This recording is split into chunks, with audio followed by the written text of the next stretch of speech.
Abbiamo resistito aggrappati ai balconi, chiusi a rivedere in TV i vecchi trionfi, per nascondere nella commozione le lacrime di angoscia, paura e dolore.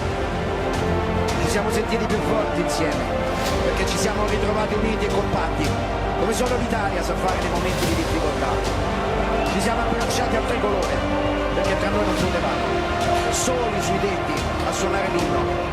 Negli stadi abbiamo ascoltato il silenzio della tragedia, vento nel deserto di una speranza che sembrava sempre più lontana. Ma tutti insieme ne stiamo uscendo, con apprensione per il futuro, con incertezze, certo, ma con fermezza, coraggio e decisione.